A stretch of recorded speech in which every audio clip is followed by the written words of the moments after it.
everyone. This is the Easy Allies podcast. I'm your moderator, Kyle Bossman, and joining us this week, Michael Damiani. Video games. Daniel Bloodworth. Hello. And Brandon Jones. Hello, video games. Yes, thank you, you two. It's been very frustrating for me that we were listed under comedy on iTunes, and so just right off the top, this is a video game podcast. Not comedy. This is not a comedy podcast. Please, we're just here to talk about video games. Kyle, it's funny because every time when I set it up in SoundCloud that goes to the iTunes or those podcast feeds, it is the category set to entertainment. Yep. There's a comedy one, I pick entertainment. Yes. It's just like ignoring that. It's just nope, you guys are wrong. Too funny. Sorry, you're too funny. It's like, no, we're not. This is about video games. Damiani, what is your goal this week? So my goal is to not call out anyone individually when we get to the big topic of our discussion. Ooh, wow, that's a very interesting goal. I like that, Damiani. That's a good goal. Daniel Bloodworth, your goal this week? I'm going to squeeze the platypus every time that someone mentions the Switch. Wow. He's going to listeners, there is a Thai Beanie Baby platypus on the table, which Bloodworth will squeeze his bottom every time. I got her bottom. I think her name is Patty. Her bottom will be squeezed anytime anyone mentions the Switch. Okay, Brandon Jones, your goal this week? I'm going to do a 7th inning stretch. Oh, I like that. All right. It's baseball themed. Yeah. It's the time. And it's season, baby. It's health, wellness. Yeah. Kind of want to change mine now after Blood said his. Okay, what do you want to Every change time he yours to? squeezes his, I want to take the Red Eagle and make the switch click noise. What? You had a good goal. Yeah. I'll keep my original. Well, that means he's going to be singling people out now. Yeah. Now that he's, that's off his shoulders. Was that the Switch noise? It's not. I know it's not. That was not it. How would you do it? I don't know if a human being can make that Let's noise. hear you. I want to hear more attempts. Ooh. No, it's like Ooh, it's like that, but with a snap at the same time. Yeah. All right, 3, 2, 1. No. Oh, you gotta count. 3, 2, 1. So you keep doing stuff like this, you're gonna get comedy every time. You're right, this is about video games. All right, my goal this week is to talk about my high score in my favorite video game. Let us begin corrections. I'll need corrections music, please. We did not actually intend to fix loot boxes in 15 minutes. That was a facetious title for the segment. We're just playing around. There was no genuine attempt to fix loot boxes. That was kind of the point. That's good. Capcom's promise was that you only had to buy the game once. I thought I made that clear. But what I did not make clear is that every character will have a second V trigger in Street Fighter V Arcade Edition. That you get to choose. I think you choose it. Like getting the second Ultras. But you can't give them in the regular? No, you will. That's the thing. That's the thing. Anybody who owns the game now gets all of those things added on. The only thing you get hosed on is that you don't get those characters for free. So if you buy the game in January for $40, you get a lot more than somebody who bought it for $40 today, or whatever it costs today. The end ship in Titanfall 2 does grant an extra XP credit if you manage to get away on it. Nice. Hence, destroying it feels good as you are denying the other team that credit. Also, seeing enemy team wiped on your screen is rewarding. Thank you for that correction. Blinks had a sequel. You ready for the subtitle? Blinks 2. Masters of Time and Space. Ooh. I gotta play this game. I gotta play that. Masters. It's too grand of a title. I know. Damiani, I'm glad you're here back to back because we get to talk about adventure title. So that came from the Spirit Tracks Iwata Asks in 2013. I know. I went on Twitter with this person. We had a nice little discussion. You know now. So the corrections have been clarified on Twitter already. Don't worry. But I gotta clarify on this podcast. I think it's interesting. When it was adventure title, the game was just Dungeons. In that same interview, Kyle, they also referred to it not just as Adventure Time. At one point, they called it Adventure Mario. Yes. Yeah. Ooh. So I had to clarify that at one point, Zelda and Mario were indistinguishable because they started development as the same, as a single project. No. Yes, it did. No, because Mario was the arcade game. Don't you do this now. No. Don't you do this now. Super Mario Bros. And Zelda, the genesis of that was a single title that they were still figuring out. Zelda was then split off and made its own game and started development before Super Mario Brothers. Okay, but we're talking about Super Mario Brothers, not Mario Brothers. Yeah, no. We're talking about the arcade game. Super Mario Brothers. Okay. I got you. I'm willing to buy that. Yes. Okay. NES Remix is the name of the game, not NES Classics. For which one? That Wii U game is called NES Remix. Oh yeah, we called it NES Classics? Yeah, we did. That's on me. My head, I thought it was NES Remix. Daniel Bloodworth was the one who remembered that Rainy Woods was Deadly Premonition's working title, not Ben Moore. That was Blood. You deserve credit for that. Yeah. We got another Damiani correction. Oh, good. The Glory of Heracles series is not Nintendo's IP. It was owned by Payon DP since the original developer publisher Data East's bankruptcy in 2003. And corrections music, please. Cool. Yeah. So, Story of Heracles, not Nintendo's. Oh. Yeah. You know who hosts our Nintendo podcast? I think I mistook that it is a series that's only been on Nintendo. Sure. But was only in Japan. I think I got the part that it never come out in the US. I think we got one in the US. Yeah, we did. No, before. That's what I was saying. It was a series that had never come out in the US till Glory of Heracles. Got it. Okay. Which came out at the same time as Sands of Destruction, which was published by Sega. There it is. Tune in next week. I know, man. Damiani, you better be back here. You better be back here next week. I reviewed both of them back to back. I know. Yeah, I totally know what you're talking about. All right. The reason why I'm willing to be a little silly and goofy off the top of this podcast is that we have bad news to start off with this week. I'm not excited about this week's podcast for this part of it. This is the part where I'm not pumped for this. It's bad news. Legitimate bad news. And what's nice is that we'll have Jones read a press release for us. Not necessarily just a press release, not like this came from EA. I don't know if I call this a press release. I mean, this is more of like a letter. It's a letter. It comes from Patrick Soderlund, who's the executive vice president of EA. You see him during their press conferences frequently. And also a race car driver. What? He's different. He drives a race car. To work? No. Like, actually drives a race car. That would be amazing. Does he really? Yeah. That's like his side That's why gig. the whole, the arrow where he had Need for Speed Shift, that was like, he was up behind that. Like, making Need for Speed more... Lots of claims being made at the top of the podcast. That's it, Blood. That's where I met Patrick Soderlund. Huh? So, What do you mean that's where I met him? When we were doing previews for Need for Speed Shift. Where? In San Francisco. Oh, okay. And now he is the EVP of EA. He's the one who has to deliver the bad news when a studio is shut down and a game... Jones, I'll let you read it. Game transferred, I guess, is what we would say. Yeah, it's weird. Yeah. I like too that I get this. I get this while I'm like almost on the road because I was driving back today before the podcast. Yeah. And I love it. Like starts out, you're like, oh no, this isn't gonna be good. I don't know, even if you don't know what it is, the first sentence. Yep. Our industry is evolving faster and more dramatically than ever before. You're right. It's like I'm sweating already. The games we want to play and spend time with, the experiences we want to have in those games, and the way we play, all those things are continually changing. So is the way games are made. In this fast-moving space, we are always focused on creating experiences that our players want to play. And today, that means we're making a significant change with one of our upcoming titles. Can we time out already, actually? So that sentence, we want to make sure that we're making the games that people want to play, so we're making this decision right now. Yeah. Okay, all right. Yeah. Our Visceral studio has been developing an action-adventure title set in the Star Wars universe. Mm-hmm. This game never even got a title. Yeah. In its current form, it was shaping up to be a story-based linear adventure game. Throughout the development process, we have been testing the game concept with players, listening to the feedback about what and how they want to play, and closely tracking fundamental shifts in the marketplace. It has become clear that to deliver an experience that players will want to come back and enjoy for a long time to come, we needed to pivot the design. We will maintain the stunning visuals, authenticity in the Star Wars universe, and focus on bringing a Star Wars story to life.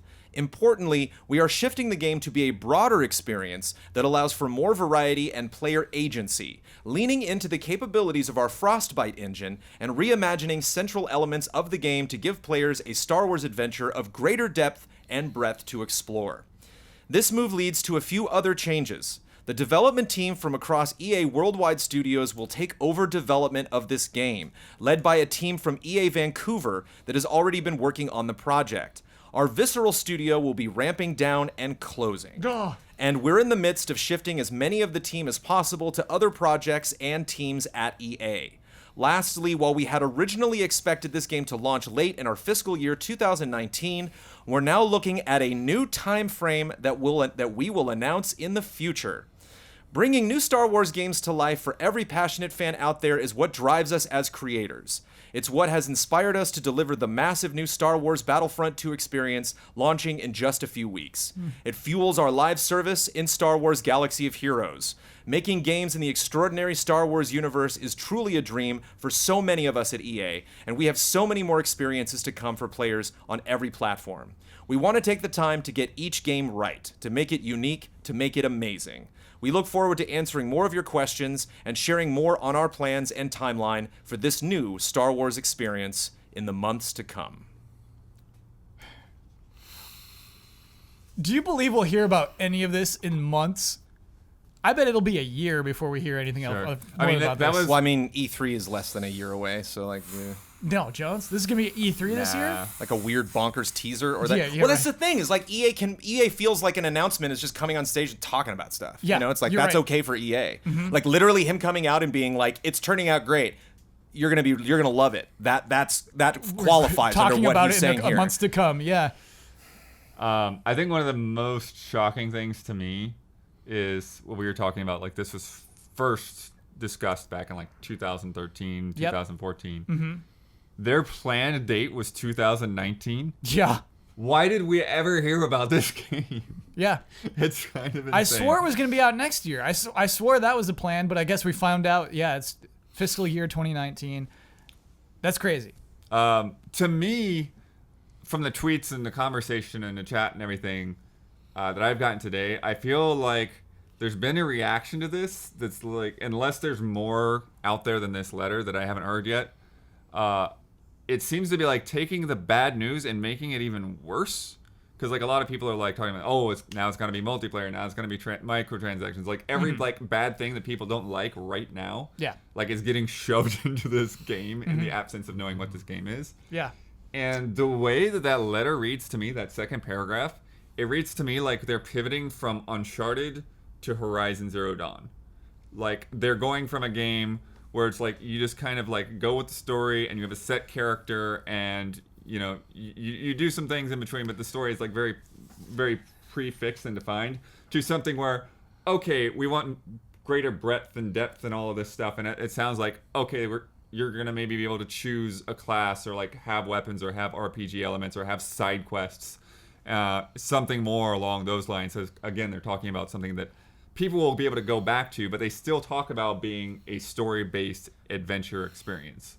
Do they end with story-based? They start with story-based, but I feel like they kind of leave it. He specifically calls it a story-based linear adventure game, leading me to believe it is not any of those things. He's that's what we wanted it to be, but games are clearly going in other directions than that, so now we're making another thing. He still says that they want it to be, bring a Star Wars story to life, you know, like... I don't know. Player agency as well. Like it just sounds to me like, yeah, again, like this is a bigger world rather than a straightforward action game. Blood, I like that optimism, but I can't buy into that, dude. That players will want to come back to and enjoy for a long time to come is Destiny. There's no question. He wants this to be a competitive game that people can play against other people and against the computer. I strongly feel that way. I'm not saying you're wrong because none of us know, but it's like that jumped out at me when I read. He wants us to grind. He wants us to grind for loot in a Star Wars game. I want you to have to come back and kind of beat your head against a wall to find some. He mentions Galaxy. He doesn't mention Battlefront. He mentions Galaxy of Heroes by name. The one Star Wars game out there, which admittedly I love, but has zero story and is purely microtransaction based. And not even and he uses that as an example of like, this has been going real good for us. Like we're making games in the Star Wars universe, whereas Galaxy of Heroes is all hologram nonsense. And like I love that game. I play it every single day passionately. Get that out of your press conference. What do you do? You know, it's like the intention that they've given that game. Is bizarre to me.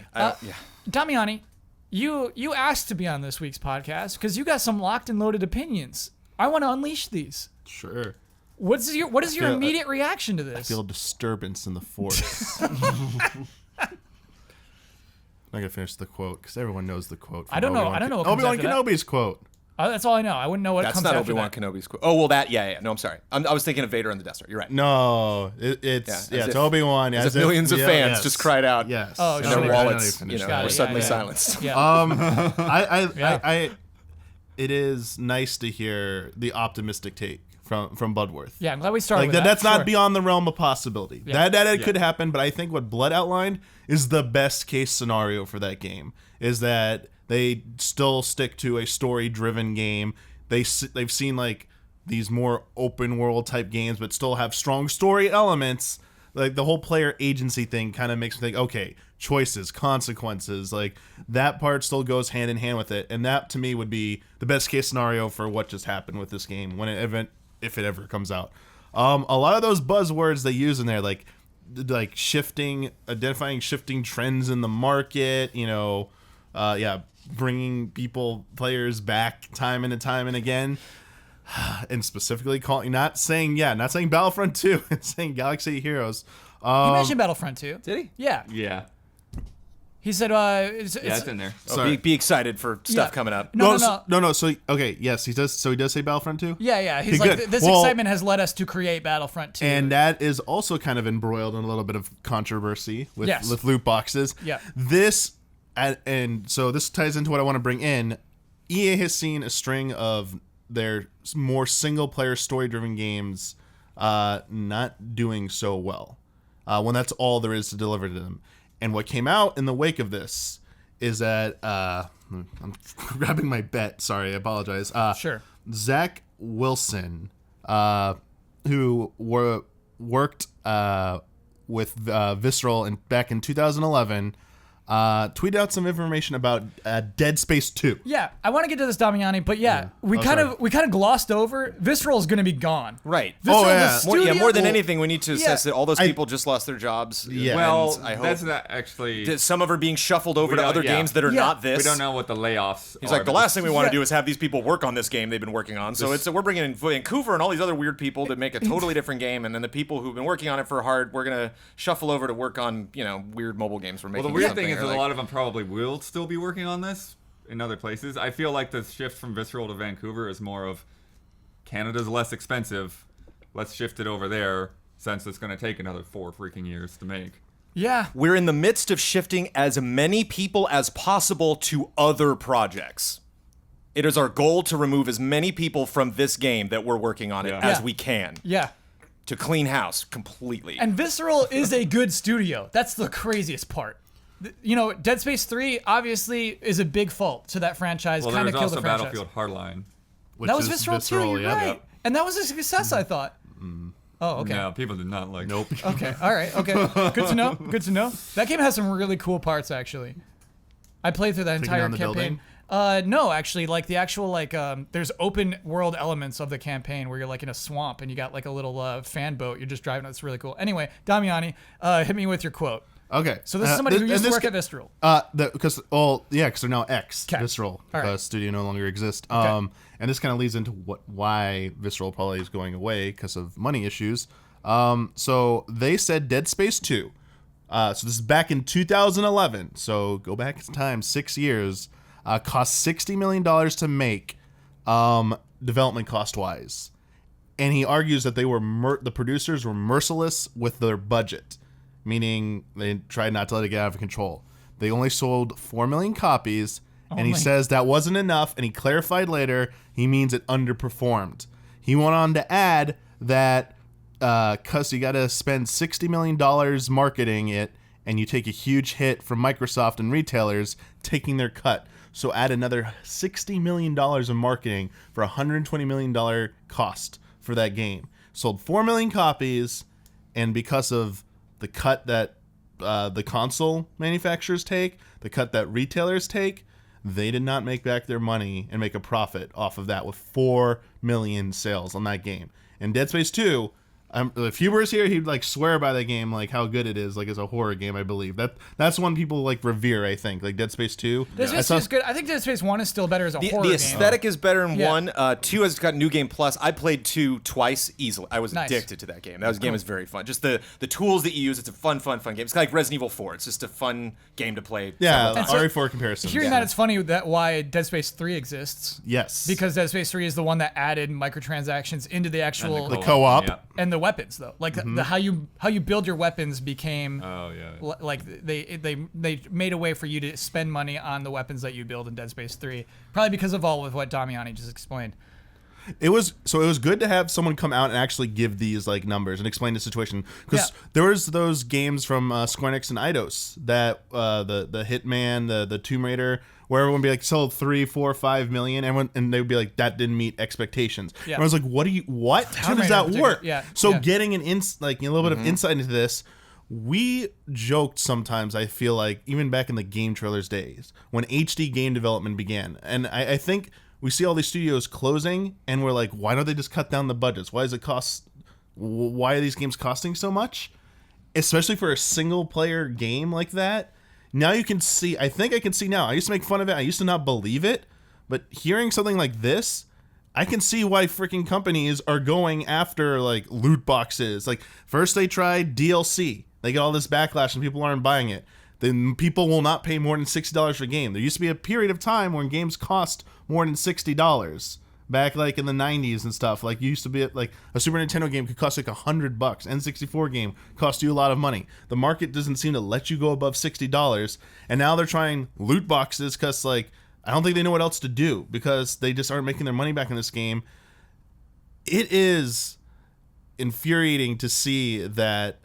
I'm not angry at EA or any company that I'm not going to blame them for like bad budgeting and stuff because it sounds like they're trying their best.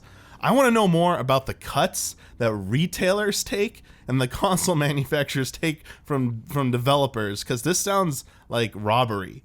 Like when they were saying like one of the clarifications there was that they sometimes only make 50% or less of the cost. So if you sell a game at $60, the company's only getting $30 or less from that. Oh, way less. Do you remember there was a really good Pack Attack where he actually explains how much you make off of a game. And I think he said like 12 for 60. He said a very low number is what you actually make. And to combine this with all the crap retailers are doing now, like the rant I did about Amazon, like on friend code, and like the shenanigans they do, and like all the crap with retailers.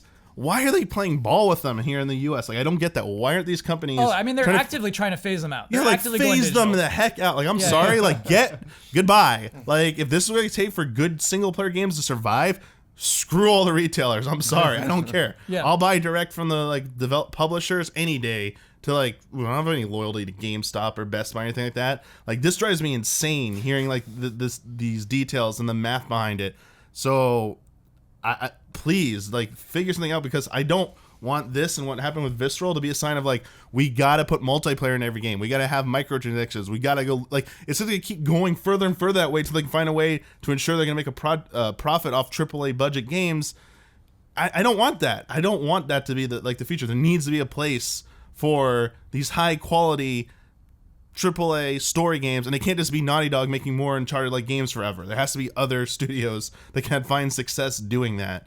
And this news kind of like sucks. So, if I gotta hop into the mind of an EA executive, an executive vice something. I'm a VP of something at EA, and I have this beautiful Star Wars game. Even if it's a blast, I say, well, we could make a lot more money off of it if we do this thing with it. And I think that's what happened, Damiani. I don't think it's hard for me to imagine this game being bad. And maybe that's just because I think that's what we do with all canceled games, right? It doesn't necessarily have to be bad, but if you say, oh, that game's 7 to 8 hours long. Yeah. Then what happens? It was not going to be that, though. Oh, I had skill trees. I had abilities and things. Oh, it was okay. But what's interesting is I think it was just last year, Mirror's Edge Catalyst, right? Right. That's a game EA published. That's a single-player game that they decided to put out, and it was kind of as Bloodworth says, like it wasn't the 7 to 8 hours, but it was the meh. That game was meh, and it died hard, and it discouraged, I think, EA to ever try that again. And so I was really impressed that they were willing to try it. I was really impressed that EA, if anyone, is putting that out. And then, yeah, that's what happened to it. I guess, Damiani, in response to your question of, like, do all games have to be like this? What's it called? Breakout? The two guys that are in Way jail? Out. Oh, A yeah, Way Way Out. Out, A Way Out's the answer. A Way Out is EA's like, well, we still do this. We still do this. You know, that is their, like, we don't do microtransaction and everything. You know, we don't. There's no loot boxes in A Way Out. Is there a place for, like, I mean, Catalyst had problems with, like, its quality. Let's Yes. assume it was an amazing game, Yeah. and still assume it sold as much as it did, which wasn't that much, Right. Which means you're probably never getting a Mirror's Edge. Like, what can companies do to still make a game like that? Make a game like Mirror's Edge? Yeah, I would make a tell game them like not Mirror's to. Edge. If I got to be a business person, from the business person perspective, I would say don't. Isn't that crazy? It's like I don't know enough about, like, budget management of game development to like go into this, so that's why I would love for people to, like, chime in and, like, more industry people to speak up about this, Yeah. to help us who report on this do a little bit better on it. Mm-hmm. But I mean, this makes me think, like, what other ways we do it, and I know I'm really guilty of doing this. I used to harp on Nintendo back in the Wii days Yes. because you guys aren't, like, why aren't they going HD? Yeah. Oh, HD development costs, whoop-de-doo, like, you know, they're Nintendo. Like, I don't know if this is true or not, but it's like, did they know better? Did they, like, no, we know how expensive HD developments be. All those studios have started to close during the Xbox 360, PS3 Wii era because Yeah. they couldn't keep up with AAA budgets. Did Nintendo, like, realize, like, no, we have the money to cover this, but, like, this doesn't make sense. We're gonna lose money on these games. We start putting the budget. It's not the right time.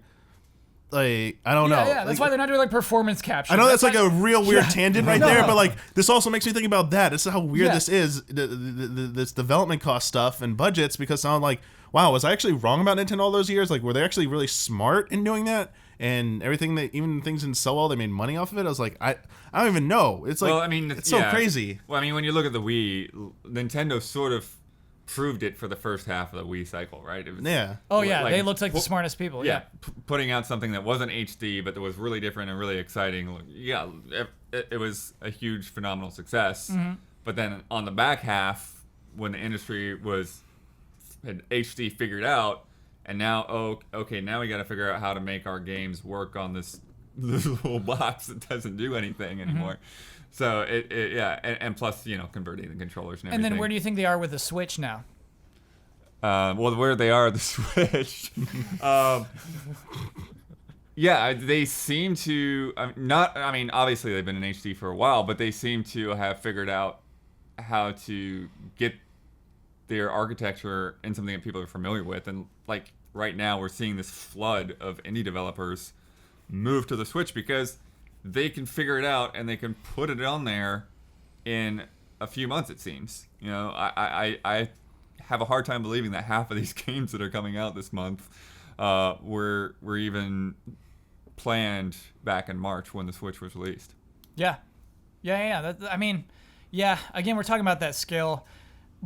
Brandon, is it just...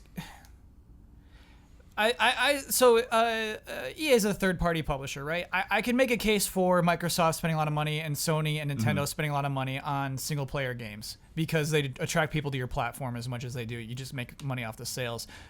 Is it a bad idea, financially speaking, for EA, for Ubisoft, for Activision to make a single-player focused game and spend a AAA budget on that? Not in the Star Wars universe. Yes. Okay, Jones, that In the makes Star sense Wars to me. universe, Yes. it's not a bad idea. You've said something Right. there. Yeah, I totally agree with you. What do you mean by that? Because there's so many lines in this that incense me, but, like, one that he says is like, you know, we're listening to players. You know, we brought in, you know, say maybe like 200 people total that played this game and gave us feedback. And those 200 people told us that, like, maybe they want to change stuff. So you thousands and thousands and thousands and thousands of players that have been anticipating this game. That we've been talking about. It's Screw not like you. yeah. We don't care what you think. You're clearly not interested in this game. All the hype that's been building for this, people frothing at the bit for the name, for the plot, for a character, for the timeline, for anything. Yeah, we're not feeling that. We're not. That's negative to us. It's this small group of people that came in and played like 2 hours of the game, and we're mostly leaning on them. They came in and really opened our eyes to, like, the mistake that we were making in the development. And I mean, maybe we're right. Maybe like we never got the chance to like see it or experience this. You know, it's like he's like, oh, you know, there was just never any fervor. It's like we never saw it. You know? So like I don't know what you were expecting, what reaction you were expecting from Star Wars fans when you just deliberately like dragged that carrot forever. They gave us a GIF's length and of just footage. laughed at us. Showed up at E3 this year with only Battlefront, no updates on either of the things. And so just that idea that just like we listened to you and that's why we're doing this. It's just bonkers. It's like how, you know, that there's nothing in here that smells like an apology at all. That's like, yeah, we screwed up. We made a mistake. No. It's like, no.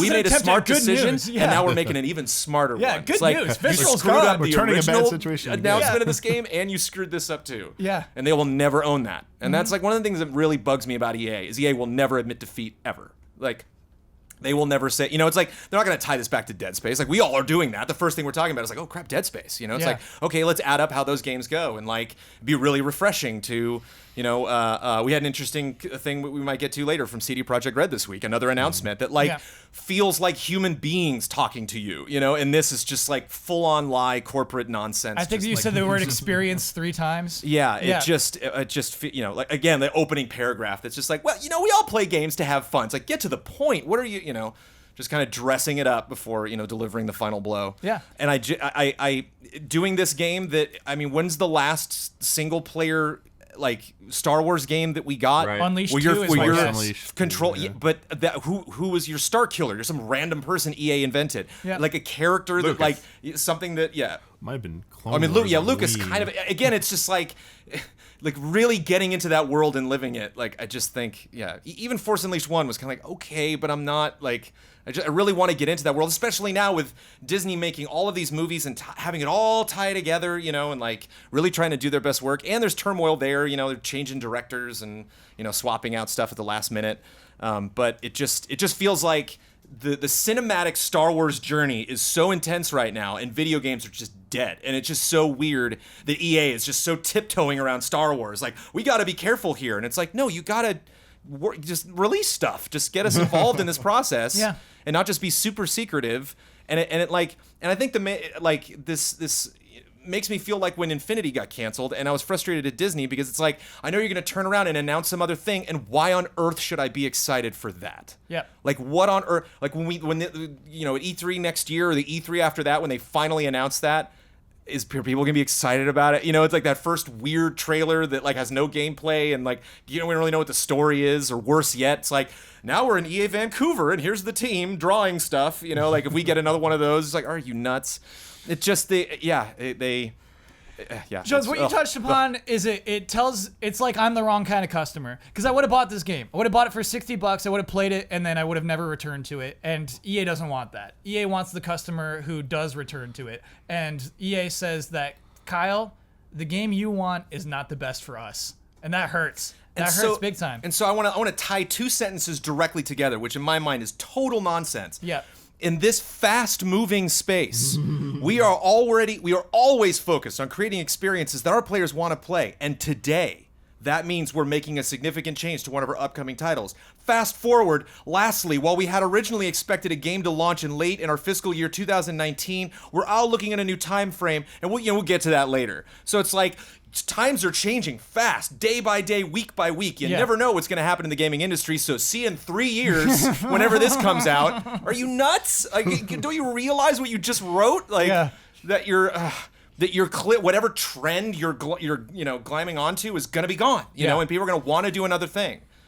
I would not be surprised if this game gets canceled too. Yeah. Right. If they just throw their hands up and they're like, you know, we'll make a Battlefront 3 and then we're done with Star Wars, you know? Right. Because it's just too stressful. They cannot handle the pressure of Star Wars. And that blows my mind. That there's so many people that are just swimming in the warm jacuzzi waters of the fact that Star Wars has returned. They're just like, you know, like retailers and Disneyland and just like, oh yeah, let's milk this. And EA's like, well, you know, Lego's let's be making careful money. about it. Yeah. Am I crazy, or they're gonna miss all of the films? They're gonna miss the. Well, wait, no. 20 will be. This will time up with episode 9. Yeah, episode 9 got 9's delayed when 220, I J.J. think. Abrams hopped Okay. on. but you're right, pretty Bud. close. Well, to December, yeah. So, And there's going to be a movie after that. 9 think- is not going to be the end of Disney making Star Wars Well, films, yeah, for sure. is there a chance Respawn's got bumped up? Is there a chance that in 2 years we'd be playing that Respawn game? I don't know now? what game you're talking about, Kyle. So Respawn's working on it. Oh, you mean like we have no what's idea that? what do it you is? mean? Yeah. What are you talking Yeah. about? We We saw don't- some mocap Yeah. actors knock lightsabers against each other. We don't know. Is that a game? Any of these games. We know that Stig Asmussen's directing it, but yeah, we do not So know a lot again, about it. it's also that vibe too, where it's that rushed, like, ooh, let's get in there and pretend we're working in Star Wars, and then not really deliver kind of whatever, have Yeah. fuzzy language and. So yeah, Damiani, we'll get back to you, but here's how I want to frame it, because it's another thing Jones touched upon, is this idea of we could have this success, we could sell our 4 million copies of this single player Amy Hennig Star Wars game that's like Uncharted, or we could have Star Wars Destiny. Think about how much money we can make from that. That's the thing. You said think about. Yeah. I still think I think it's a gamble. I mean, yes, they have this evidence that some of their single player games have not sold up to expectations. But at the same time, I think that adding all these microtransactions, depending on like how egregious they are, like how essential they are to progressing in the game, I think you're potentially turning away people from that. The more people hear about that in advance, look at how many. What was the company that like you were calling out on some recent episode where like they wouldn't outright come and say, they wouldn't clarify yes or no if they have loot boxes in it or something. It was like added last second, like, oh, people found out about it afterwards. Like, oh wait, what, loot boxes in this game? Was it Yeah, Shadow of I can't War? remember. Shadow of War, I think, mentioned it a little bit in advance. Or was it Battlefront 2's press release? It was because Battlefront 2, you didn't know about it until the beta launched. Yeah, there until you the go. beta launched, and Yeah. then everybody's like, Like, oh, yeah. It's like they're trying to hide. Yeah. They're scared of these tactics. They think they'll work, but like at the same time, they know the backlash they're gonna get. So it's like, we gotta keep this hush hush. We gotta like keep the buzz about the positives of the game going as long until it's in their hands. So then once they get in their hands, then they'll be happy and stuff.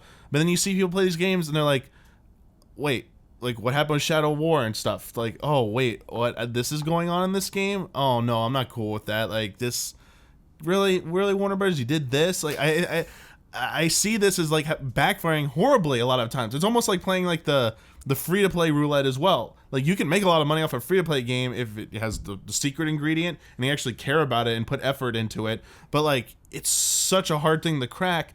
I feel like this thing is just gonna be as hard. Everyone seems to be getting into the loot box craze, more microtransactions. I think this is gonna overwhelm the average player. That they're just gonna be like, I'm not.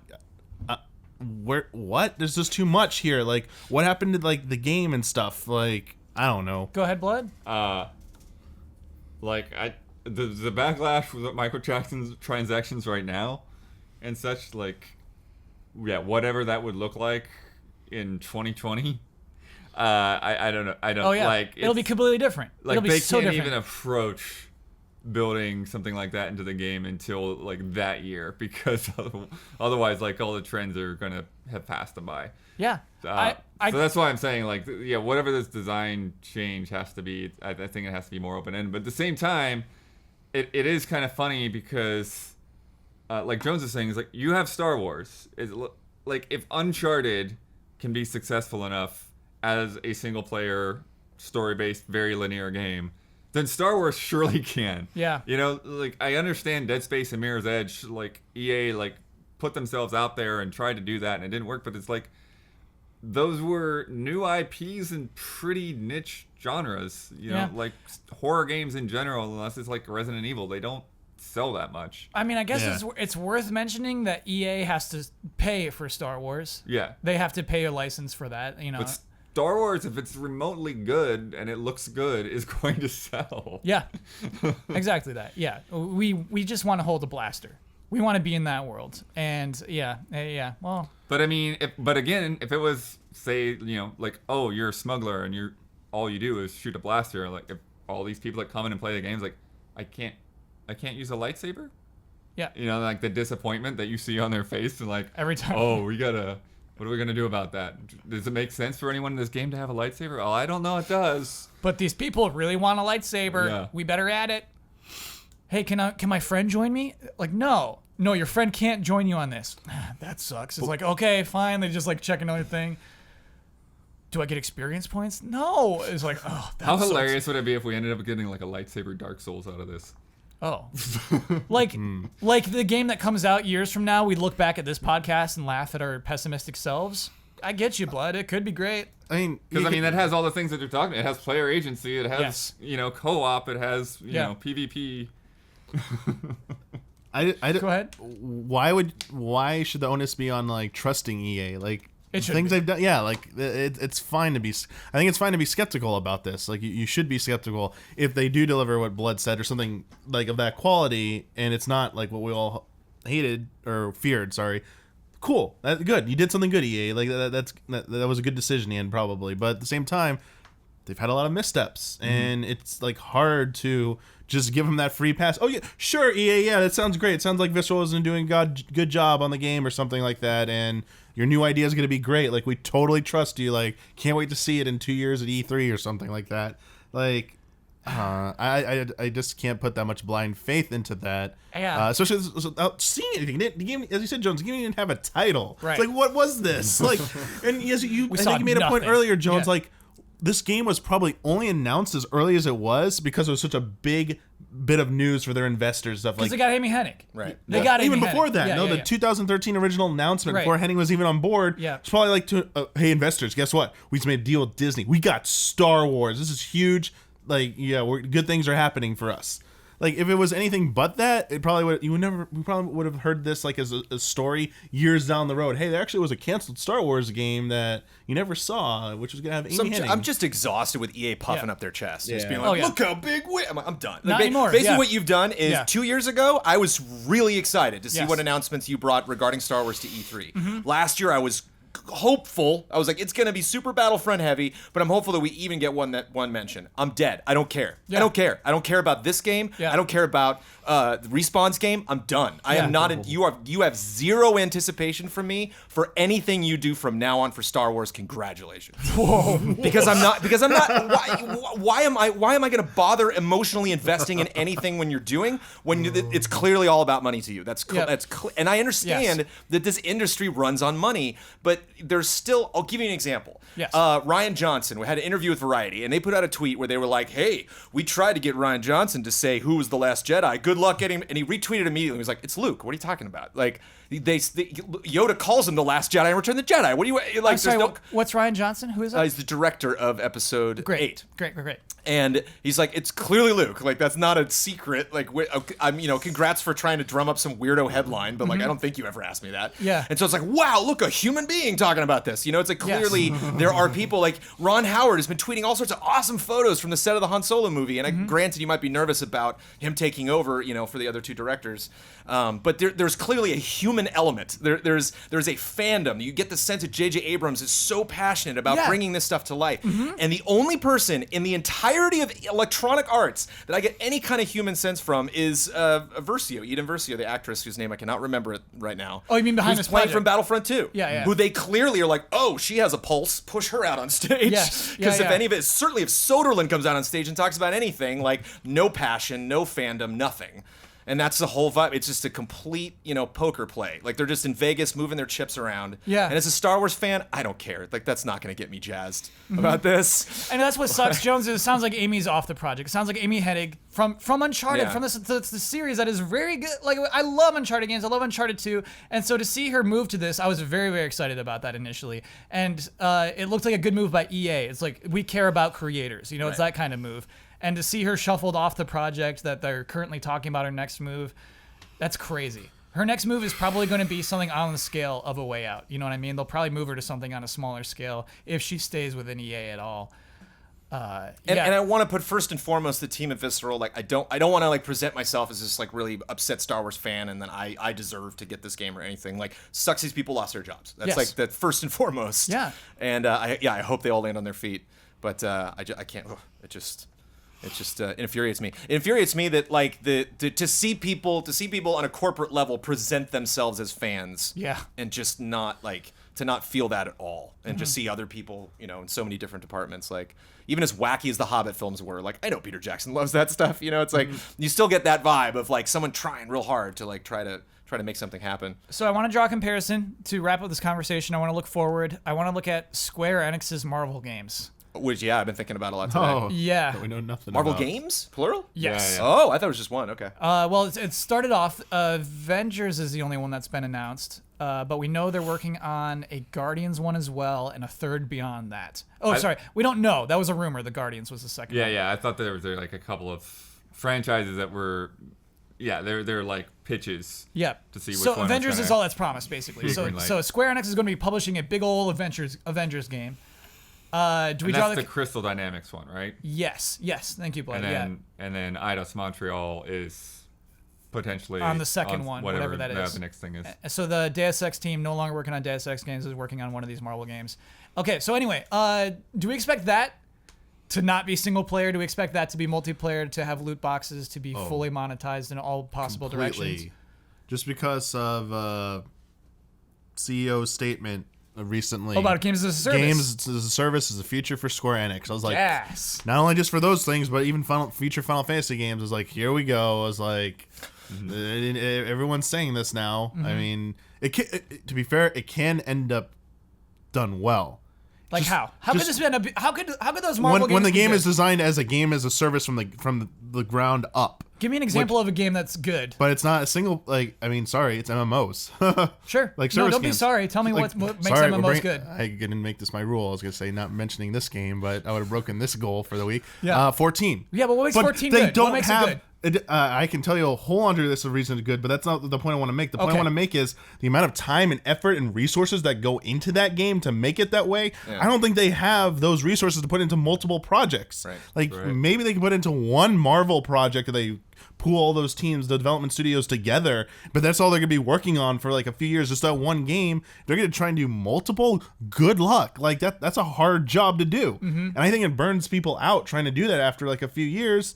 And there's no guarantee that's going to work either. Like you can put I said earlier, you can put all the effort into your game if it's a game as a service, but if people just don't take to it, it's done. Like the cash flow ends, you got to shut the game down, move on to something else. It's very risky. So I do believe, yes, they're going to try it. They're going to try it with the Marvel games, but I don't know if they can succeed. And I don't know if a lot of these companies can, because I don't think they realize that to get that return on their investment, not only does the game have to be good, just got to keep supporting it for so long with so many staff, Yes. so much money pouring into it. Yeah. And I think they're just getting in over their heads and setting themselves up for failure for some of those things. Like EA did with the Star Wars game. I would say they didn't know. I would say EA, when they first hired on Amy Hennig, when they first had Visceral started work on that, I think they were in over their heads. I totally do. I think they had different expectations than what the team was working on. That's what's hugely disappointing. Bloodworth. Bring us back to positivity. Is there anything to look forward to with Square Enix with those projects, with those Marvel games? Oh, I mean, yeah, I feel like those things are pretty much a blank slate. I mean, obviously, the Tomb Raider team has done a lot of great work Yeah. with those recent reboots. So I think that there is, but it's also, when you talk about Avengers as a game, that sort of makes me think that, you are going to have a lot of different characters, and it does feel like, maybe that somehow fits more of a Destiny type of model. But it's also not the type of game that team's ever made before. So Yeah. Yeah, I mean, they've had multiplayer before, but it wasn't praised, right? and it also, I don't think it was them. I think it was an outside a different team worked on that? did that. I would believe that.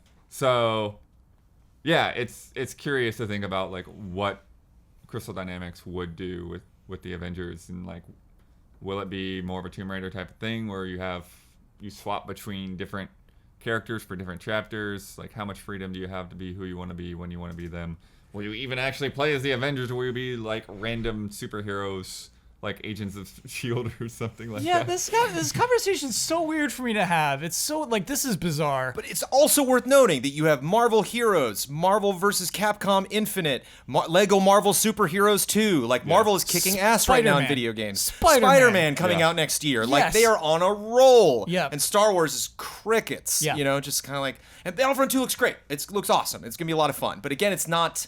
It doesn't cover... I don't know. It's just... Well, I yeah, haven't it doesn't played have it that thing yet. to I sink think your EA teeth thinks it into, right? does. It's more of a surface level kind of game. Yeah. It's like you can come back to it and you can keep playing it every day, but you're going to basically be seeing what you saw yesterday.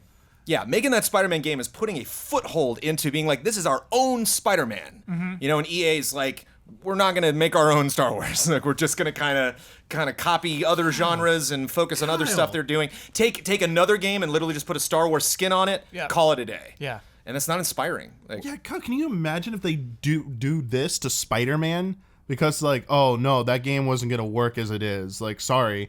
Like, I'd quit. yeah, I'd be done. look how devastated you would be. I would go paint houses. I'd be done. Like, I'm out.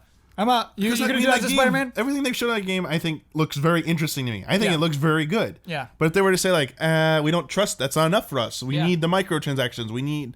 If we want to go this route, I'd be like, I have no faith in anything anymore. But here's the thing: is that's an exclusive title, so Sony can put more money into that because it makes their platform more appealing. For us to be able to say Spider-Man is on PS4 exclusively, they don't have to make as much money off the title because it's a platform thing, and that's I mean, and the other thing I come back to is it's so hard because we don't know what this game is. Like the canceled Visceral game. the canceled Visceral game. It could be a complete train wreck right now. It could be, and we just don't know. Yeah, it's like yeah. Again, people didn't care for Dead Space and Battlefield Hardline, and a lot of that probably was from other parts of EA coming in and saying, "Hey, well, you need to do this and this to be more, monetized." But the same kind of stuff is going to be happening with this game either way.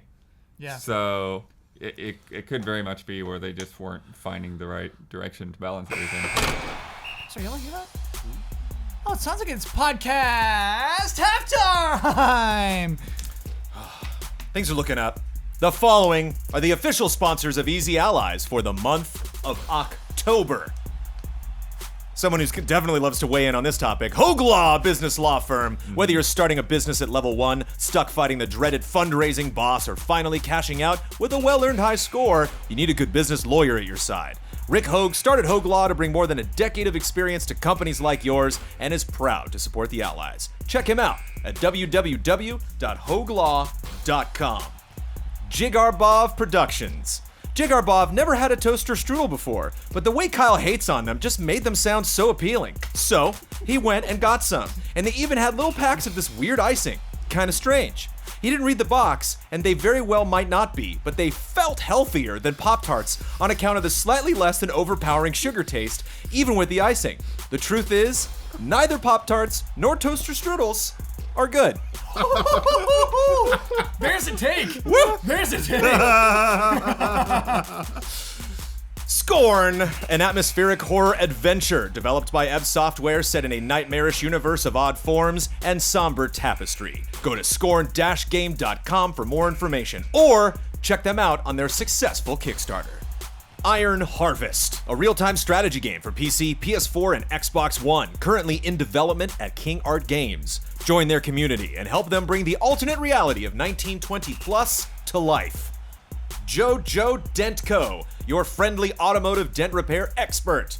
If you're currently an Easy A patron and are in the Denver metropolitan area, tweet at FastMower if you would like to have your minor door dings repaired free of charge.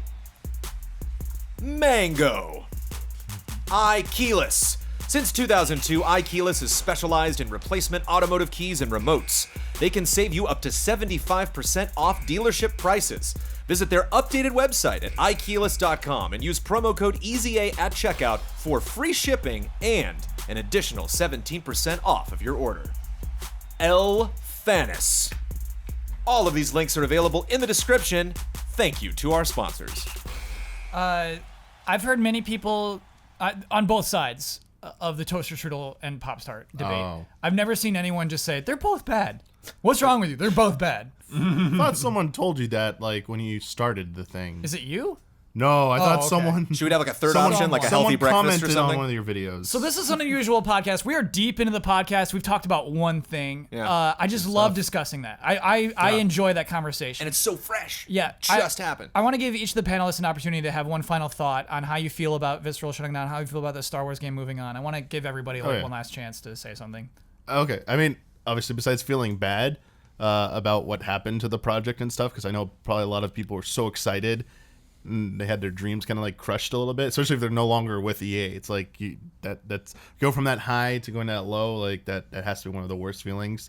The one thing I want to say to wrap up like what I'd like to see come out of this, I could be positive. I said a little earlier, I'd like more industry people to come forth who have the knowledge about game production, like the management end of it with the budgets. Is there a way to have like the quote unquote like the between AAA and indie, like that mid-level game that kind of like vanished over the 360 PS3 era because people said they didn't sell? Is there a way to make a game budget small enough that a game like a Mirror's Edge Catalyst or Dead Space with selling 4 million would have been successful? Or was that really like that is this how it is, that like you cannot make a game of that quality and cut any more from that budget? Like it would just be like a worse game. I want to know. Like it would really be super helpful if someone could like, or multiple people come forth and say something about that. Call Damiani. What's your phone number? 555. All right. One word. Yeah, I mean, to me, I'm more bummed about Visceral closing down than I am about the project changing. I think we all should be. That's a team of people. Yeah. Because I mean, again, we don't know how many people are actually getting laid off, how many people are just moving to other parts of the company. But yeah, this is a team that, Dead Space has been, a really great addition to EA's lineup, and it sucks that it didn't take off financially. And to see that, they're disbanded, they're going their separate ways. Like, if a Dead Space comes back, which probably won't, but that's the thing. Like, it probably won't come back. Yeah. And honestly, they could do a little indie twist on it. Sure. It'd be a small budget game if it comes back. But I still think that, what they say about what this game is changing to be doesn't necessarily equate to becoming a Destiny or something like that. I really think that the shift just goes into more RPG and exploration type elements that, could make for a game that I'm going to spend more time with. Yeah. Jones. I just also want to mention, too, that one thing that frustrates me about EA is they just kind of seem to ignore the past. Like, it seems like a company where whenever they show up to make an announcement, they're like, we're going to tell you what to be excited about and what we're doing. And it doesn't seem to reference, like, them doing the campaign in Battlefront 2, I think is the only thing that's happened in the last couple of years. And even that kind of ruffles my feathers about, like, we're listening to fans. And they showed all the tweets. We're reacting to all that stuff. Again, just how much they blew that out and how obvious it was. It's like, oh, gee, what could have ever told you that a campaign was necessary? Maybe the first 2 Battlefront games and that you made. It's like, it was right there. It's well, not it wasn't like EA who made those. EA didn't produce those? Oh, sorry. What's the name of that team? Having the Pandemic, right, is what you're thinking? Yeah. But I mean, EA still published those, right? I don't think so, man. They wouldn't have the Battlefront name. Prove a ticket. But having Star Wars 1313 and have that get canceled, have shutting down Disney Interactive and being like, we're going to go to other companies because they're going to handle this way better. And then getting this is just kind of like, you have to know. I just don't think, I think Soderlund and everybody else is going to see all of this negative reaction, all this stuff, and be like, whatever, be like, moving on. Yeah. It doesn't matter. You can scream at me all day, and it's not going to change our opinion. And he's right. We're never going to communicate to you face to face. I'm going to write a letter. I'm going to walk on a stage for 5 seconds. That's all you're going to get. All right, Dominic, I need to continue to look. My final thoughts on that is just, I do think the idea of chasing trends is foolish. I get why executives do it. I get it, but the fun games win. I really do believe that fun video games win. Yeah. I didn't bring this up this week that like Destiny 2, NPD was talking about how like physical sales are like 50% down on Destiny 2. It's just like you can't chase things. If you're chasing Destiny right now, you're already too late. If you're chasing PUBG, you're already too late almost. So it's like it's PUBG wins because it's fun. PUBG is so successful because it is fun. Just make a fun Star Wars game, and I realize that's so hard to monetize. It's just PUBG, how hilarious. Yeah, it's so hard. I think to be in a Star Wars Battle Royale. Yeah, but that'd be so good. Star Wars Battle Royale. To be honest, is so good. I'm gonna play it. Yeah. If they had different classes and stuff. Yeah. All right, Damiani, what you got for us? All right, so Star Wars Battlefront was published by LucasArts and developed by Pandemic, but EA acquired them in 2007, and they were one of the many studios that got closed down by EA over the years. They were shut down That's one thing we kind of glossed over that I completely forgot. Like EA's done this. EA has done this a lot. Yeah. Like this is a trend, and if EA's there's one thing to really like go after EA for as well, is just like stop doing this to studios. Like this is and painting it like a good idea. yeah, like come Again, on. there's nothing in here that's like this is tragic. It's just kind of like, well, you know, it's just it's in the interest of giving you the game you want. Oh yeah. Yeah. Like how dare Don't you? feel bad for them. Whatever you do, don't feel bad for them. You're gonna get a better video. They're game. gonna wind up on other games they didn't want to work on. Don't you want experience points? Okay. It is now time for love and respect because I'm losing it quickly.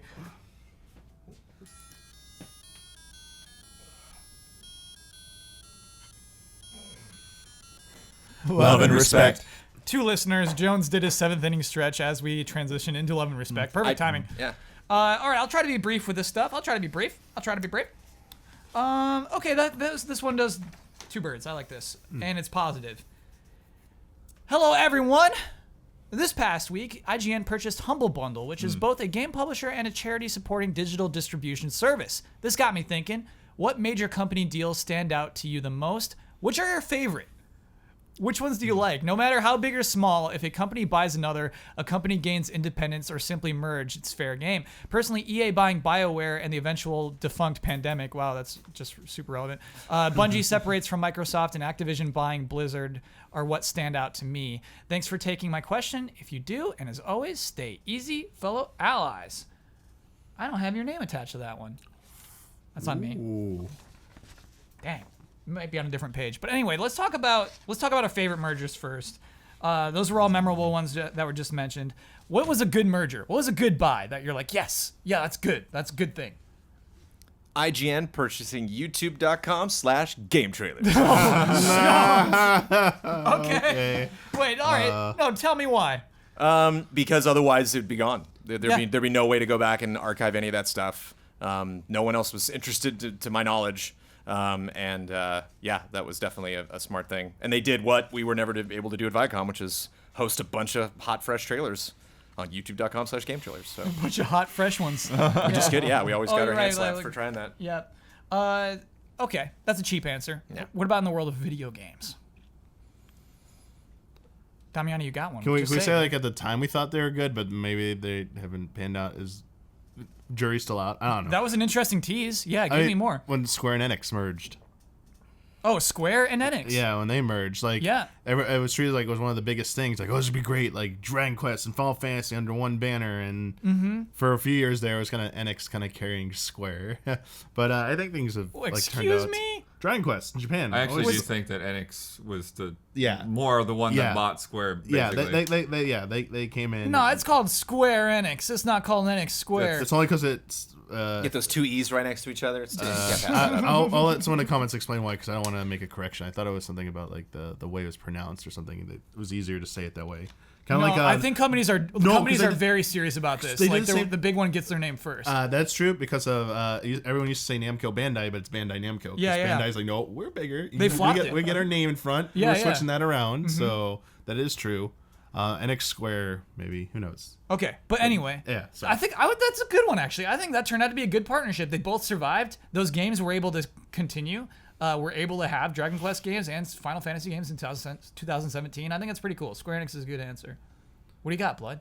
I'm gonna go with Nintendo and Monolith Soft. I think that's like really benefited both parties a lot.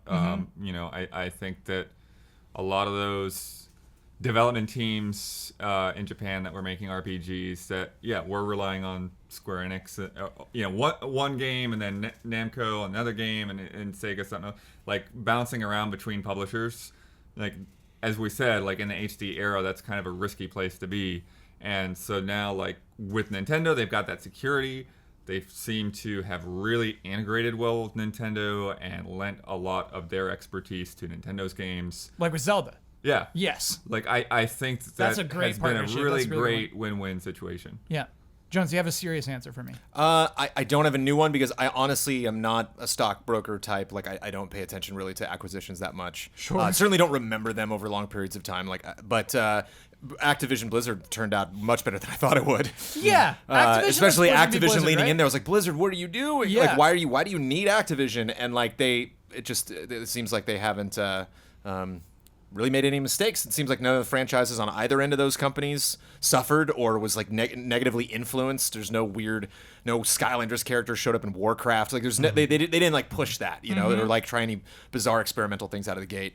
I think they just were two giant companies that Activision was just very smart and was like, this train ain't stopping. That's much Blizzard's better gonna than keep rocking and Activision rolling. and Sierra. Oh, yeah. Yeah, like it's honestly, it's hard to think of good ones. It's hard to think of, oh, that worked out. That was good. It is so hard, Blood. Yeah. Sierra still exists, right? Like Activision says, They're like we're a bringing brand Sierra that back. they put on the King's Quest game. Did they do anything else with it? Geometry Wars Wars, yeah. is under Oh. Sierra. Oh, that's but weird. I don't know what has happened since King's Quest. Yeah. Yeah, that's rough. That's a rough one. I'm out of examples. I'm all out. I like it when two studios will combine to survive. I like it when two publishers will combine to survive. But yeah, it's hard to think of like, oh, that was good. That was a good one. Nintendo and Universal Studios. We'll see. They didn't see, acquire one or the other. There's a partnership. Okay, so It's a partnership. now we're extending Like just a partnerships? business Yeah. deal. Okay. Yeah, it's a Have they business. started building that? Yes, Damiani? they just started in building. Japan? They broke ground, I think, in Japan. Are there pictures ground online? outside. So anybody snuck nothing in there of- and no, there's nothing of significance. They're just like, we're doing that. yeah, I got some that part drones of flying the- over that baby. Get some, Oh, yeah. some spy pics. Jones, we're going, dude. We're we're going going. for when they Oh, break there's that no ribbon- question. When When they they break open that in ribbon, we're Orlando, going. the first one, You're we're not- going yeah. there. We're taking the plane. Start saving the money Taking now. Yep. The Easy 8 group trip. All right, I'm gonna find who that came from. But in the meantime, this one we see it a lot. I see this every week. This one, it's one I would normally say no. Every week I say no, too weird, no. But you know what? This week it just got to me. Wasn't there a second half of that other question? I thought we were starting the easy half, and then there was weird. Oh no, it's which ones stand out to you the most and which are your favorite. So yeah, I think we talked about like if you want to talk about one that stands out to you the most, absolutely. Oh, okay. No, I don't know. For some reason, I thought it was a two-part question. We missed part of it. Oh yeah, I mean it it was was the two negative questions. one, It was yeah. that. It was, but you know, I don't want to talk. I don't want to talk about the bad ones anymore. I just want to Okay. stick on the positive Gotcha. side of that. Gotcha. Okay, this comes from Perka Halama. What is your favorite fruit? Love and respect. Jones? Probably banana. Probably banana. It's so versatile. I'm just not a big foodie, and so like I like a giant list of 40 different types of fruits didn't flash in front of my mind. If you asked me as a kid, I'd probably say strawberries, but bananas evolved as the more practical pick. I definitely eat more bananas than any other fruit. Great. Bloodworth?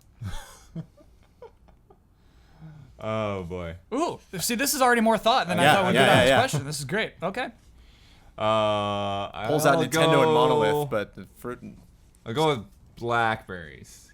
Whoa, what a dignified choice. Kind of a bitter fruit there. This Not question as, is paying not off. as sweet as blueberries. but- Yeah. What do you have blackberries in? How often you get to eat blackberries? I mean, I don't think I get them that often, but I mean, it pies and jam and like put them in ice cream. Oh yeah, it's good stuff. Michael Damiani, your favorite fruit? I will add that I do like blackberries. I just eat them like straight up sometimes. They sell them at the market. It would be either raspberries. I really like raspberries, but they're end up being one of the most expensive ones. Usually at the grocery store. Oh, he's got the prices. Hard to get Okay. those. Love the price. But oranges. And I recently just discovered not navel. Starts with a T, not tangerine. It's like tangelo. Tangelos? Yes, thank you. Yeah, that's a cross. Yeah, Hybrid. Those are even better than navel oranges. 'Kay. So those are really good. But oranges in general. Yeah. So raspberries or oranges. For me, pineapple. Just a beautiful looking fruit. Oh, yeah. Very Super interesting. tasty. Yeah, and very, very tasty. Good too. Yeah. And you can cut the top off and grow a new one. For love, can you? Yeah, that. Yeah. What? How long can you do this? Can you just make a really tall totem pole of pineapple? No, I'm serious. Well, no, I mean, then you just cut, get that one, cut the top off, plant it again. Plant it. Yeah. Oh, plant it. Yeah. Oh, okay. Well, then you can do that with any fruit. Any No. fruit you can just plant it and get more of. No, you can't. That's what they got You seeds can't- in the middle for. That's how Animal Crossing works. Yeah.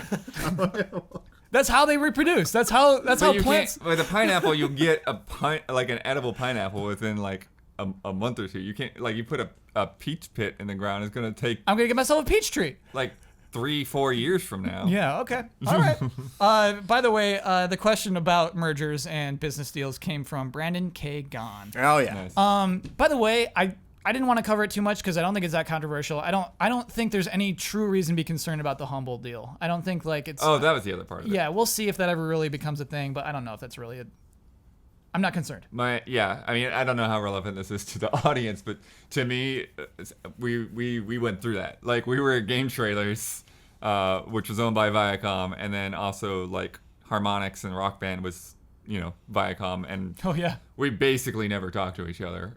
I think there was like one time when they came to the bonus round stage and we got to play the game early, and like that was it. Yeah, can you imagine like the Humble people coming like, hey, about that review score? Yeah. Like, I don't know, man. But it's nuts because did you Yeah. see the disclaimer? They're like, we didn't know this was happening. In the future, we'll try to get freelancers. We're not even going to review the games ourselves. It's like, Wow. They're pretty serious That's about good. it. Yeah. I like that kind of commitment. Real quick one here. I don't want to get involved with everybody's bets, but I'm really interested in this one because we have some personal investment, you and I, Jones. Bet clarification. Hey, allies, on the community comment send-off show, which was something Jones and I streamed off last week, I called out Favach in parentheses. I think Favachi will be called Favach from now on a bet, and Kyle asked what the bet was. We both had games that were beloved, but we didn't like them. But were beloved, but we didn't like them. So Favach bet that I wouldn't finish Red Dead Redemption ever. If I did, he would play through The Last of Us, start to credits, DLC not included, after a month. Favach became sure that I wouldn't fulfill my end of the deal and gave himself another condition, an objective review after completion of The Last of Us. There was no time period agreed upon, so I would like to summon the infinite wisdom of the panel in order to close this bet off. When does Favach have to submit his review? Would you guys like a copy? Love and respect, Carlito. How long should we give Favach to write that review? Whoa, rewind. What confirmation do we have he finished Red Dead? I'm going to Carlito's honor.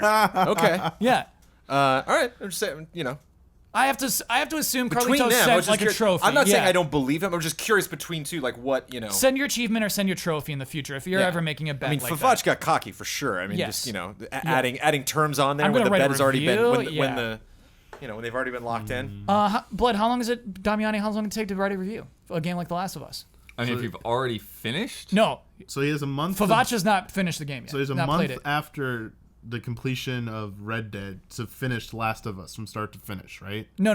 The month was, a month had passed, and so that's when Favach got cocky and said, okay, you know what? You're taking so long, I'll even do a review if you don't finish it. And then Okay. Carlito came and said, I finished it. But I mean, Write your review. How long do we give Favach to write that review? He has to finish The Last of Us. Yep. Finish Last of Us, write a review. How long will that take? Okay, so okay.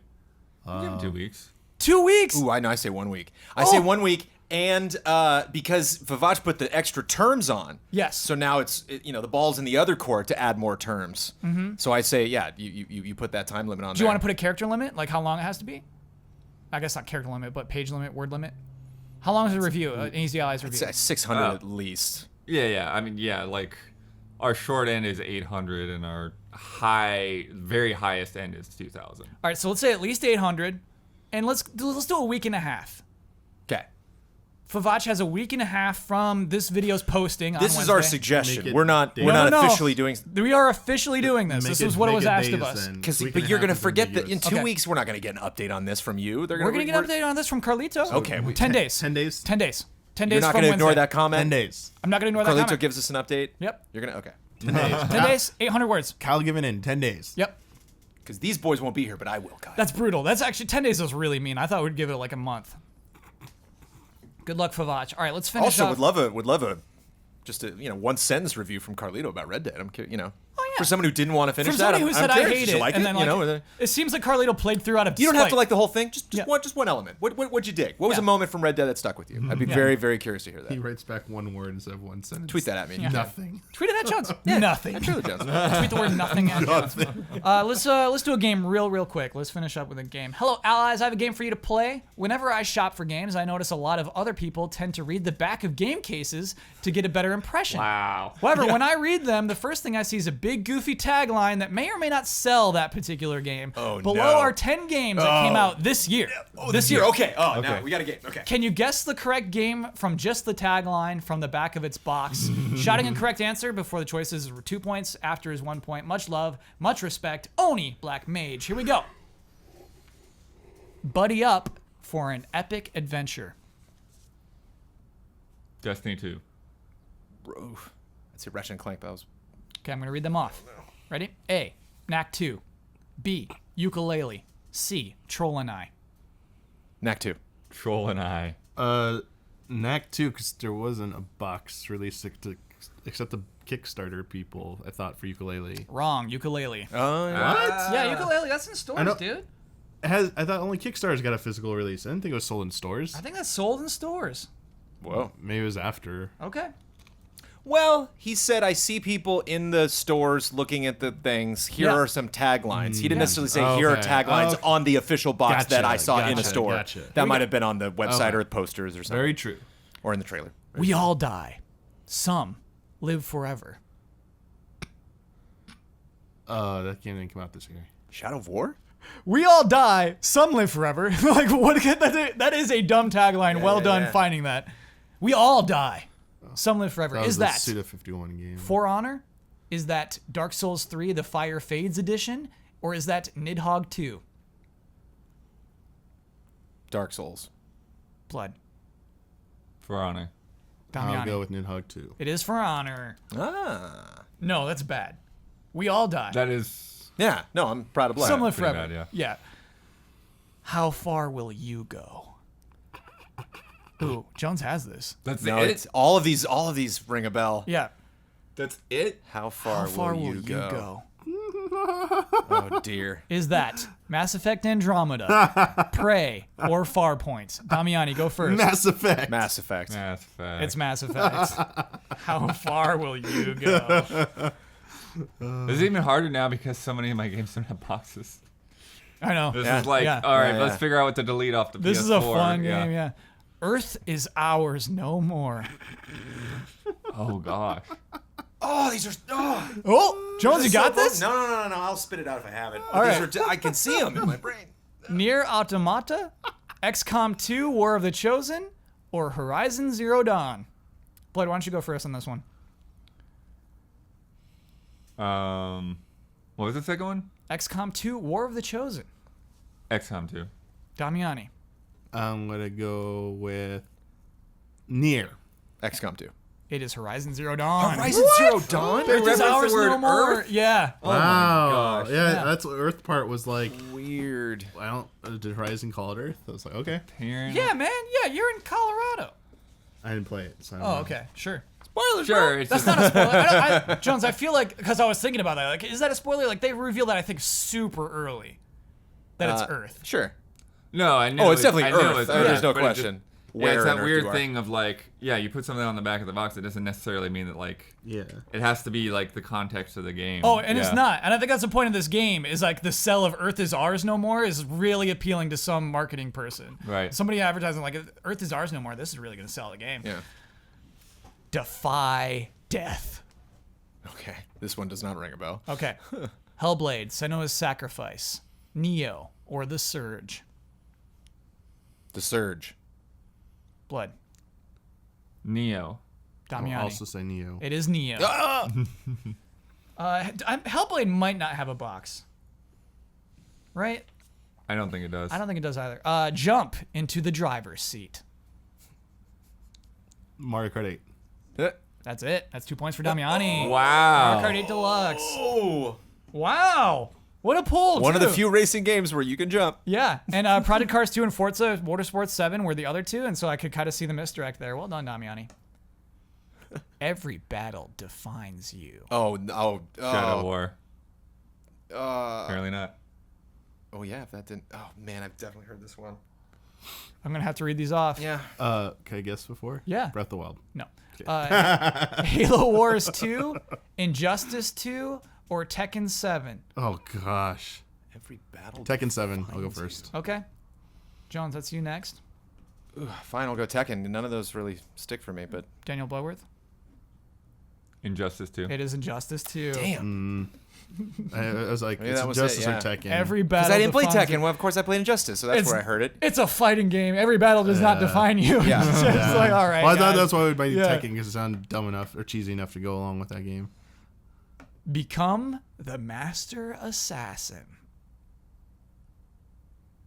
Is that Dishonored, Death of the Outsider, Styx, Shards of Darkness, or Hitman, Complete First Season? Hitman. I'll go Hitman. Damian, you got one? Sure, Hitman. It is Hitman. Yay! No, Well done, team. Well done. Points. I don't know the second one. Feel Okay. bad.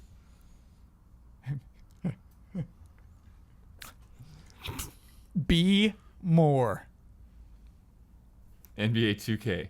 I love that I like guess. that you were willing to take a I love stab. that guess. It's that's not That it. was a good one. I like that, Blood Wars. We have a lot of variety here too. Okay, is Act this 2. Madden 18, Sniper Ghost Warrior 3, or Lego Worlds? Lego Worlds. Madden. Damiani? What was the last one? Lego Worlds. No, Jones guessed that one. The one that's not guessed. Sniper Ghost Warrior I'll 3. go with Sniper. It is Sniper Ghost Warrior. Be more. What? You gotta put that in the back of the box. That's genius. Be more. Yeah, you nailed it, man. You nailed it. Like, what? Can you imagine the guy who thinks that's a good idea? Yes. Well, that's what like. Yeah. There's an advertising right now with Battlefront that like I see what they're doing, but Yeah. it just looks it's like bad grammar. It'll say like Han Solo, and it's like be brave, and all I read is Oh, Han yeah. Solo be brave. Yeah. Sure. Didn't they get one of those wrong or Yeah, something? they put Yeah. a Oh, they- description they- of Luke with one of Han Solo or something. Oh no. Yeah. But we're very passionate about it. This means a lot to us. Okay, the final one. Here we go. Answer the call. NBA 2K18. Yeah. It's just as right as any other. That's what we're learning here. Sorry. Are you willing to take a stab, Jones? No, I can't. Okay. So, All right. So wait, what was it again? I just wanted to say NBA. Answer the call. Oh, Breath of the Wild. Yeah. I actually didn't hear what you said. Oh, really? Yeah. I was just trying to Oh my time God. You it. just wanted the joke. You just Yeah, I wanted the wanted the joke joke. answer. Yeah, All right. it's definitely on the back of the box. So Damiani wins with a score of 8. Bloodworth had 5. Jones, you had 2. I'll take it. My high score in Burger Time is 150,000. That's it. That's it for love and respect. We need to end this podcast. It is time for bets. Next week's bet is about Fire Emblem Warriors, which releases Friday, October 20th. That's this Friday. Oh, this month. Hi, October. Mario Odyssey is next week. Mario Odyssey is next week. I get to play that game next I week. got 4 games on Switch I need to play. Switch it up. Twitch. Thank you. That's one on the back of the box. Switch it up. What will the size of that game be? Jones. 8 gigs. Okay. Daniel Bloworth. 3.8 gigs. Good. Michael So Damiani? you got the low. I got the mid. 5.6 gigabytes. 5.9 Wow. gigabytes. Dang it! This is a range. Let me lock that in. Who knows? Oh, that's an intense one. Last week's bet is about The Evil Within 2, which released Friday the 13th. What will the trophy percentage be for Caffeine Addict to use every coffee maker in the game at least once? Oh. Jones, you bet 40%. Damiani, you were here last week. You bet 2.9. Brad bet 5%. I bet 16%. Don bet 12%. We're going to check on this live. Woo! Going to the app. I'm going to Huber. I'm going to see what... Go to Huber. Ooh, the tension. Did he get that trophy? Do you have a guess? Do you have a guess, Blood? Oh, do I have a guess? Use every coffee maker in the game. Percentage. 28%. Okay. Here we go. And yeah, I do actually wonder if Huber got it as well. All right, so I'm going to Huber's trophies. Excellent radio right here. To anyone who's curious, Blood did squeeze the rump of the platypus on the second mention of Switch. Okay, here we go. Scrolling down. Caffeine Addict. Where are you? There you are. Answer the Caffeine call, Addict. man. I can't believe it. Answer I'm the pissed call. I missed Injustice. Call That of the was should've Wild. been that. Jeez. I do remember. I think they use that in their ads as well. Their I commercials. can see, like Supergirl and Batman right next to that text. Yeah. Okay, so Caffeine Addict is a very rare trophy. Very rare. Aw. 10.2%. That gives the win to Don Casanova. Nice. Nice. Yeah, that's a Don win. That brings the score to Purple Platypi 19. Red Eagles, cacao. Ooh. You didn't say that's our score. Oh. You just said Red Eagles. Good. You have no score now. Red Eagles 23. Caca. Red Eagles caca. It's like, That's all our score, Kaka. All right. You might have a lot of points, but you're not at Kaka. Let's talk about our goals. Damiani, your goal was to not pick out anyone personally. Yeah. I think you managed to do that. I think so. I think we all got grumpy. Yeah. Maybe Bloodworth didn't get too grumpy, but I don't think we made it personal this week, which was cool. Blood, your goal was to squeeze the rump anytime anyone mentioned the Switch. You passed. You did it. I think you only had to do it twice. Yeah. Yeah. It's surprisingly low this week. Yeah. Yeah, no, I don't want to talk about the Switch. Brandon Jones. Switch is at Redbox now. I'm sorry, I forgot what your goal was. To stretch. Oh, your seventh inning stretch, and you absolutely did. I got to mention my high score for my favorite video game. This is a gaming podcast, not comedy iTunes. Take it off. Switch is over. You could put us in entertainment. Honestly, if you want to put us in entertainment, do it. Oh, Switch is over? Yeah. Yeah, Blood, you missed that one. Okay. Yep. All the goals Thank are you. over. Yeah. Yeah. Goals are, he got his goal. He passed. All eyes are off Blood at this point. Love and respect comes to us from patrons in the $5 and up tier. We got some really good ones this week.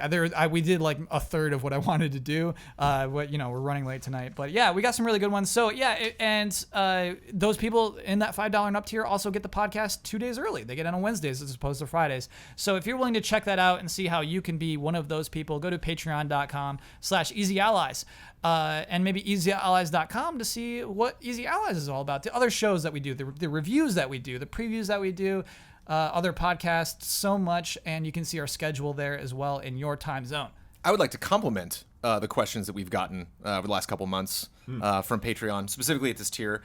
A lot of people, like for example, to having the Humble Bundle comment, not only were we able to bring that up, that was a news topic that we were able to bring up at the podcast, but we had a topic within that topic to discuss. Yeah. And so it's really nice to have this balance, for us to address as many news topics as we can, the most pertinent things we want to talk about, and, address things that our community wants to talk about. When we can do both of those at the same time, that's great. I got one, and I just thought of one for Brandon K. Gon. Whenever anyone says we're working with Platinum, I'm excited. Even Activision. When Activision says we're working with Platinum on Transformers game, I'm so excited. Yep. There's a good one. I got one. Nice. Okay. But you're right. Good questions, and honestly, there were more that we could not get to. Because I like talking about our favorite fruit, but at the same time, it's when they're topical, and not only topical, like, hey, this happened, talk about it, but like, I want to hear your angle specifically about this part of it. Yeah. Is very great. And many people wanted us to talk about this Visceral thing, this Star Wars thing this week too. So yeah, we got there. And boy did we ever. So Blood and Damiani, you're gonna have to split the rights and responsibilities. One of you will have to share your Twitter handle with the world. One of you will get the final say on anything you've disagreed with or want to reiterate that has been spoken about in this podcast, or actually just that you just want to say. That's really changed. You can do anything with your final word these days. You get to promote one video that Easy Allies has produced, and you get to sign off with your trademark sign off. Blood, what do you want? What do you want first? I can do the video. Okay, Damiani, what do you want? Final word. Okay. All right, Damiani's taking final word. Who's doing Twitter handle? Who's doing sign off? Who's tweeted more recently? I've been tweeting about my playthroughs a lot. I think Blood gets Twitter handle because he's more active on Twitter. All right, and then so Damiani, you get sign off. Okay. Blood, what is that active Twitter handle? My Twitter is @dbloodworth2. Mm-hmm. So you can get random updates on what I'm working on, and then also when I'm streaming Dark Souls again, which is about 3 times a week right now. Hey, don't plug a video. That was dangerously close. No, he is plugging a video. Oh, okay, and plug a video, please. Plug a video. I'll go with it's probably not up yet for patrons, but hopefully by the weekend, my Forza Motorsport 7 review. I know it's on the late side of things, and I should already be playing GT, but it's definitely an interesting turn. As I said on my Twitter handle, I get a bit ranty this time around. Yeah, do you a little turn 10 joke in there? That wasn't an intention, but Oh, okay. That's how good he is. That's how good he is. Not even intentional. But that's a good tease for a review, though. There's an interest. Like I'm nervous about this review. I can't wait to read it. Yep. Michael Damiani, what would you like to have for the final word? The last thing, any opinion any of us have on this podcast? Just want to say, don't really like microtransactions. Don't really like loot boxes. I really would like to go back to the days where all this stuff was unlocked in game, but it's never gonna go back to that way. So at least if you're gonna do this stuff, can you make it cool stuff? You make it stuff we actually want. At least then the future won't suck as bad. Just keep that in mind next time you're thinking of your next DLC or microtransaction. Thank you very much. And now you get to sign off with your trademark sign off. I don't really have a trademark one, but I think this will be a good theme for today.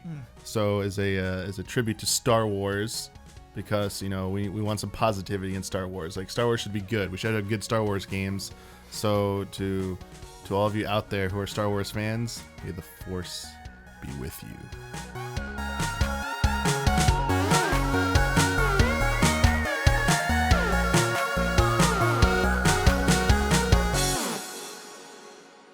I am enjoying these microtransactions.